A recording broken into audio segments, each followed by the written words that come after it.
The Voting Rights Act. The Voting Rights Act, VRA, of 1965 is historic civil rights legislation protecting all citizens' right to vote, regardless of race or color. It was supported by Democrats and Republicans in Congress and signed into law by President Lyndon Johnson. While the 15th Amendment to the Constitution prohibits states from disenfranchising citizens on the basis of race, discriminatory tactics were used to prevent black citizens from exercising their rights, particularly in the South. As a result, black voter registration and turnout dropped drastically.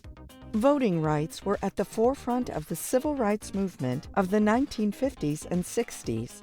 On March 7, 1965, peaceful protesters, led by late Congressman and civil rights leader John Lewis, were beaten by Alabama police as they marched in Selma demanding equal voting access. That day, known as Bloody Sunday, was televised across the country. Public outrage over the mistreatment and violence helped mobilize Congress to pass the VRA. The VRA expressly prohibited discriminatory voting laws. Section 4B established a formula to determine which states and municipalities demonstrated a history of voting rights violations.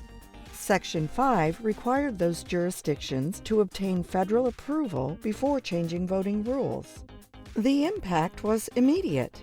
In Mississippi, black voter turnout increased from 6% in 1964 to 59% in 1969. With little opposition, Congress has since renewed and amended the VRA 5 times. New provisions included protections for voters with language barriers or disabilities.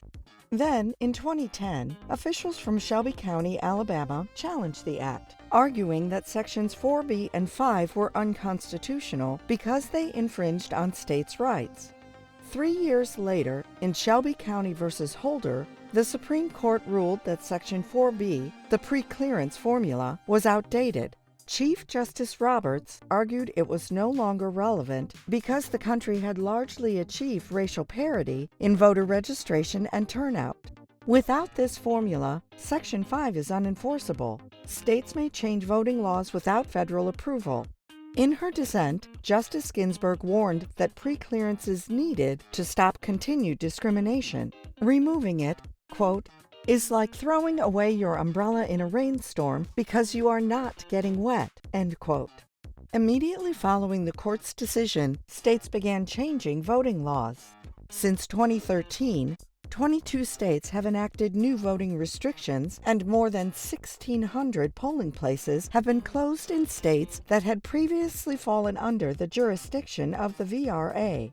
Many of these changes have been found to discriminate against voters of color, with intentional discrimination cited by courts in at least 10 cases.